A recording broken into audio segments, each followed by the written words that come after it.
സുഹൃത്തുക്കളെ, റാഷി KVR ആണ്. 1-2-3 കാര്യങ്ങൾ പങ്കുവെക്കാൻ വേണ്ടിയിട്ടാണ് ഇപ്പോൾ വീഡിയോയിൽ വന്നിട്ടുള്ളത്. ഒന്നാമത്തെ കാര്യം, നിങ്ങളിൽ പലരും ഇപ്പോൾ യാത്ര ചെയ്ത് തുടങ്ങിയിട്ടുണ്ടാകും. യാത്രയെല്ലാം വളരെ മനോഹരമാവട്ടെ എന്ന് ആശംസിക്കുകയാണ്.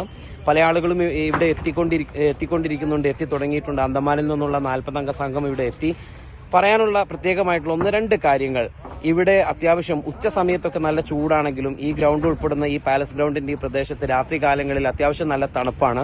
അപ്പോൾ ദീർഘദൂര യാത്രയൊക്കെ കഴിഞ്ഞ് വരുന്ന ആളുകളാണ്. നിങ്ങളുടെ കയ്യിൽ ഒരു സെറ്റർ ഉണ്ടാകുന്നത് നല്ലതാണ്. അതോടൊപ്പം തന്നെ ഗ്രൗണ്ട് ഇത് കോഴിക്കോട് ബീച്ച് പോലെ മണ്ണല്ല, അല്ലെങ്കിൽ മണലല്ല, ഇവിടെ പൊടിയാണ്. അപ്പോൾ പൊടി പറക്കാൻ സാധ്യതയുണ്ട്. അത് മാസ്ക് ഉപയോഗിക്കാൻ വേണ്ടിയിട്ട് ശ്രമിക്കുക. അതോടൊപ്പം ഈ തണുപ്പകറ്റാൻ വല്ല ഷാളോ തൊപ്പിയോ ഒക്കെ പരമാവധി കയ്യിൽ കരുതുകയാണെങ്കിൽ മഞ്ഞുണ്ടാകുന്ന ഒരു സമയം കൂടിയാണ് രാത്രി 7, 8, 9 എന്നൊക്കെ പറയുന്ന സമയം.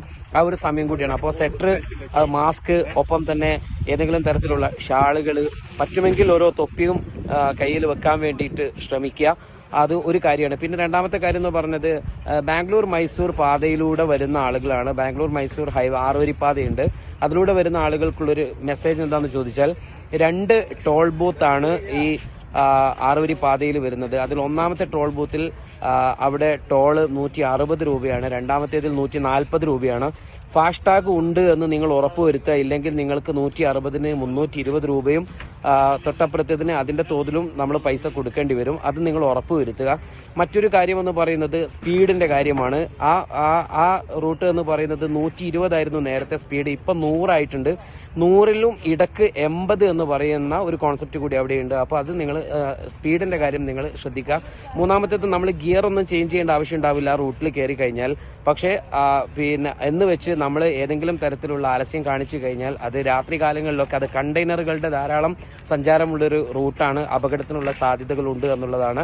മറ്റൊരു കാര്യം ഫ്യൂവലിന്റെ കാര്യമാണ്. പെട്രോൾ, നിങ്ങൾ ആ ബാംഗ്ലൂർ മൈസൂർ പാത എന്ന് പറയുന്നത് 150 കിലോമീറ്റർ ആണ്. 150 കിലോമീറ്ററിൽ ഒരിടത്ത് പോലും പെട്രോൾ പമ്പ് ഉണ്ടായിരിക്കുന്നതല്ല.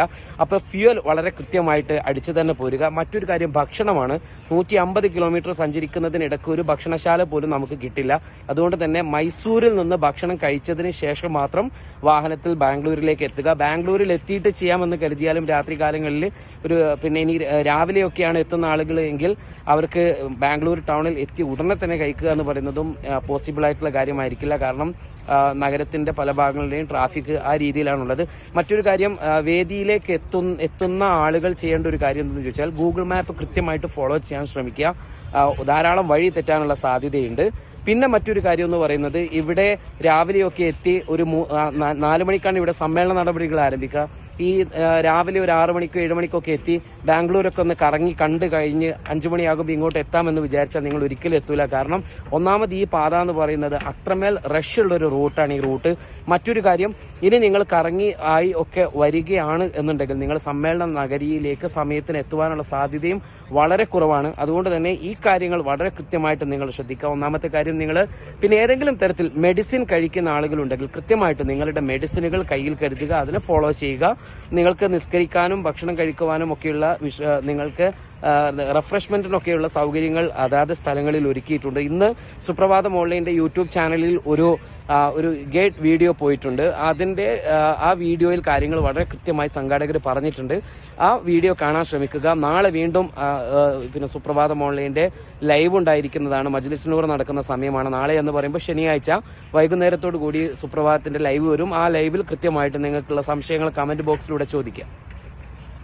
കേരള ജമിയത്തുൽ ഉലമയുടെ 100ാം വാർഷികത്തിന്റെ ഉദ്ഘാടന സമ്മേളനം ഈ വരുന്ന 20 തീയതി ജനുവരി 28-ാം തീയതി ബാംഗ്ലൂർ വെച്ചുകൊണ്ട് നടത്തപ്പെടും. വലിയ 2 ഗ്രൗണ്ടുകളാണ് അവിടെ ബുക്ക് ചെയ്തിട്ടുള്ളത്, 2 മൈതാനങ്ങൾ. 1,00,000 ആളുകൾ ഉൾക്കൊള്ളാൻ പറ്റിയൊരു മൈതാനം, മറ്റതിനേക്കാൾ ചെറിയൊരു മൈതാനം. അത് വലിയ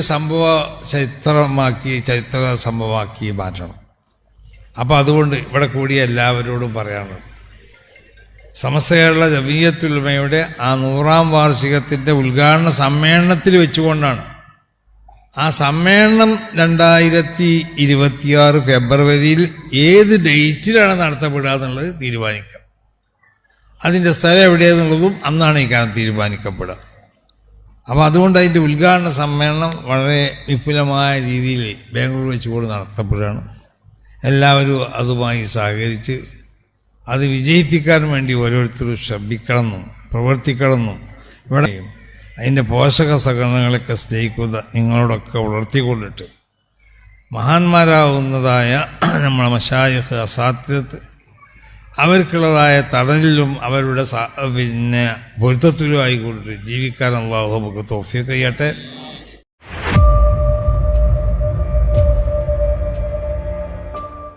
അസ്സലാമു അലൈക്കും വറഹ്മത്തുള്ളാഹി.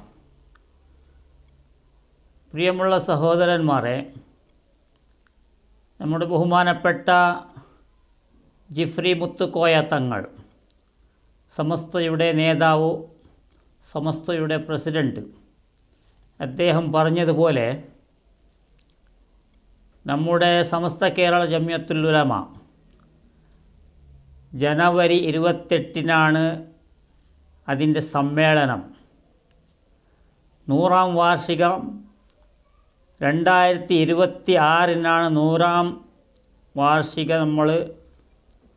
വാർഷികം കഴിക്കേണ്ടത്.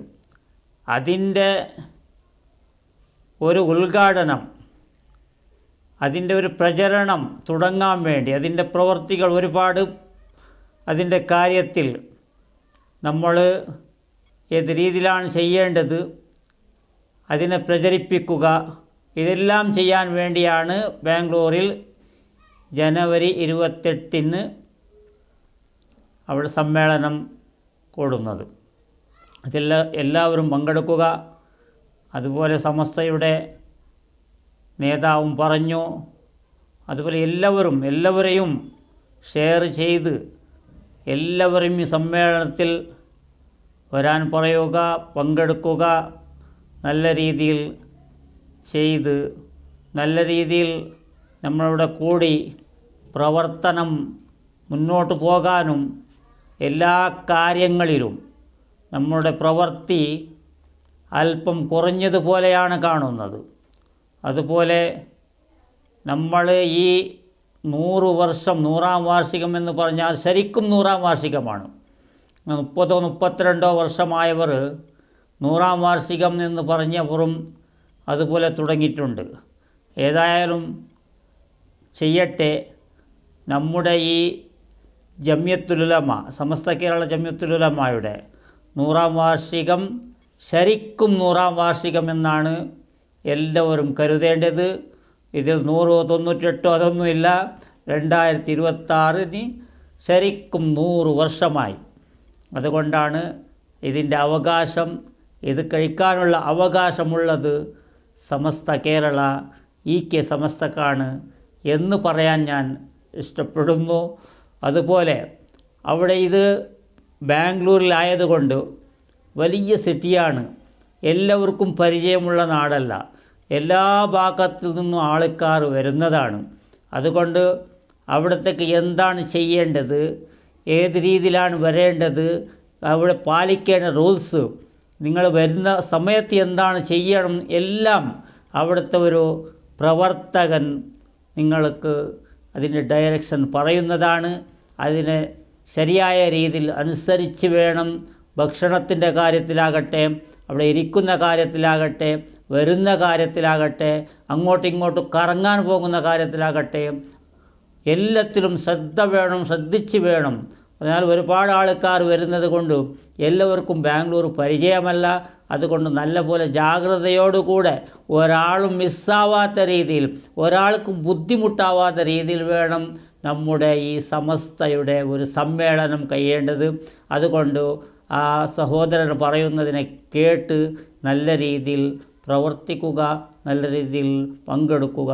ഇൻഷാ അല്ലാഹ്. അസ്സലാമു അലൈക്കും വറഹ്മത്തുള്ളാഹി.